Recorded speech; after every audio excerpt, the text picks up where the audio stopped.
സുപ്രഭാതം. ഇന്ന് വീണ്ടും നിങ്ങളോടൊപ്പം കുറച്ച് ചിന്തകൾ പങ്കുവയ്ക്കുവാൻ കഴിഞ്ഞതിൽ എനിക്ക് ഏറെ സന്തോഷമുണ്ട്.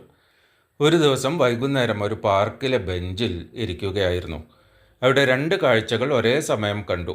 ഒരു വശത്ത് ഒരു മനുഷ്യൻ ഫോണിൽ സംസാരിക്കുകയാണ്. സംസാരമൊക്കെ ബിസിനസ്സിനെ കുറിച്ചാണ്. ഒരു കരാർ, ഒരു നിക്ഷേപം, ഒരു പുതിയ പദ്ധതി. സംസാരത്തിനിടയിലും മുഖത്ത് ഒരു തിടുക്കം, അടുത്ത ലക്ഷ്യത്തിലേക്കുള്ള ഓട്ടം. മറുവശത്ത് ഒരു ചെറിയ കുടുംബം, അച്ഛനും അമ്മയും 2 കുട്ടികളും. പ്രത്യേകിച്ച് ഒന്നും ചെയ്യുന്നില്ല. കുട്ടികൾ കളിക്കുന്നു, മാതാപിതാക്കൾ അവരെ നോക്കി ചിരിക്കുന്നു. വില കൂടിയ വസ്ത്രങ്ങളില്ല, ആഡംബരങ്ങളില്ല, പക്ഷെ അവരുടെ മുഖത്ത് ഒരു ശാന്തതയുണ്ടായിരുന്നു. അപ്പോൾ ഒരു ചിന്ത മനസ്സിൽ വന്നു. ജീവിതത്തിൽ നമ്മൾ അന്വേഷിക്കുന്നത് എന്താണ്? പലരുടെയും ഉത്തരം ഒരുപോലെ ആയിരിക്കും. കൂടുതൽ പണം, കൂടുതൽ സ്വത്ത്, കൂടുതൽ നേട്ടങ്ങൾ. അതിൽ തെറ്റൊന്നുമില്ല. കാരണം സാമ്പത്തിക സുരക്ഷ ജീവിതത്തിന് ആവശ്യമാണ്. പ്രയത്നിച്ച് മുന്നേറാനുള്ള ആഗ്രഹവും സ്വാഭാവികമാണ്. പക്ഷേ ചിലപ്പോൾ ആ ആഗ്രഹം ഒരു ചോദ്യമായി മാറാതെ ഒരു ഓട്ടമായി മാറുന്നു. അപ്പോൾ നാം സമ്പത്ത് സമ്പാദിക്കാൻ തുടങ്ങുന്നില്ല, സമ്പത്തിൻ്റെ പിന്നാലെ ഓടാൻ തുടങ്ങുന്നു. ആ ഓട്ടത്തിന് ഒരു പ്രത്യേകതയുണ്ട്. അതൊരിക്കലും അവസാനിക്കുന്നില്ല. 1 ലക്ഷം കിട്ടിയാൽ 10 ലക്ഷം വേണം, 10 ലക്ഷം കിട്ടിയാൽ 1 കോടി, 1 കോടി കിട്ടിയാൽ മറ്റൊരാളുടെ 10 കോടി കാണും. അപ്പോൾ സന്തോഷം വീണ്ടും കുറച്ച് മുന്നിലേക്ക് മാറ്റിവെക്കും.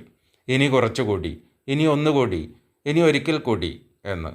പക്ഷെ ജീവിതം ചിലപ്പോൾ വളരെ ലളിതമായ ഒരു സത്യം നമ്മെ ഓർമ്മിപ്പിക്കും. രാത്രിയിൽ സമാധാനത്തോടെ ഉറങ്ങാൻ കഴിയുന്നുണ്ടോ?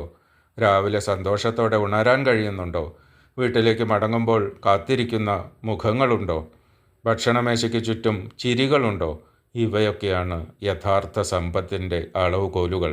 കാരണം പണം സൗകര്യങ്ങൾ വാങ്ങും, പക്ഷേ സമാധാനം വാങ്ങില്ല. വീട് വാങ്ങും, പക്ഷെ കുടുംബത്തിൻ്റെ സ്നേഹം വാങ്ങില്ല. മരുന്നുകൾ വാങ്ങും, പക്ഷെ മനസ്സമാധാനം വാങ്ങില്ല. ജീവിതത്തിൻ്റെ ഏറ്റവും വലിയ വിരോധാഭാസം ഇതാണ്. പലരും കുടുംബത്തിനു വേണ്ടി പണം സമ്പാദിക്കുവാൻ ഓടുന്നു. പക്ഷേ ആ ഓട്ടത്തിനിടയിൽ കുടുംബത്തോടൊപ്പം ചിലവഴിക്കേണ്ട സമയമാണ് നഷ്ടപ്പെടുത്തുന്നത്. പിന്നീട് ഒരു നാൾ മനസ്സിലാകും, നമ്മൾ കുടുംബത്തിന് നൽകേണ്ടിയിരുന്നത് കൂടുതൽ വസ്തുക്കളല്ലായിരുന്നു, കൂടുതൽ സാന്നിധ്യമായിരുന്നു, കൂടുതൽ സമയമായിരുന്നു, കൂടുതൽ ശ്രദ്ധയായിരുന്നു.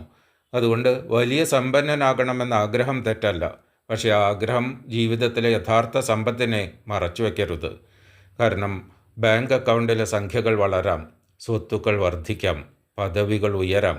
എന്നാൽ ദിവസാവസാനം വീട്ടിലേക്ക് മടങ്ങുമ്പോൾ മനസ്സിന് സ്വസ്ഥതയും കുടുംബത്തോടൊപ്പം ഇരിക്കുമ്പോൾ സമാധാനവുമില്ലെങ്കിൽ എന്തോ പ്രധാനപ്പെട്ടത് നഷ്ടപ്പെട്ടിരിക്കുന്നു.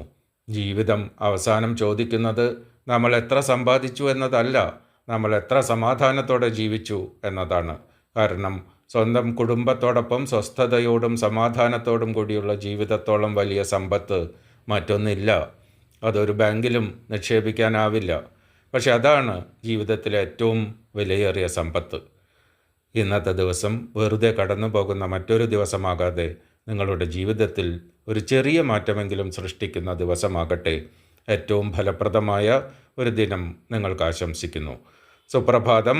സന്തോഷത്തോടെ ഇരിക്കൂ, പ്രതീക്ഷയോടെ മുന്നോട്ട് പോകൂ. നാളെ വീണ്ടും ഒരു പുതിയ ചിന്തയുമായി മോർണിംഗ് മന്ത്രയിൽ കാണാം. നന്ദി.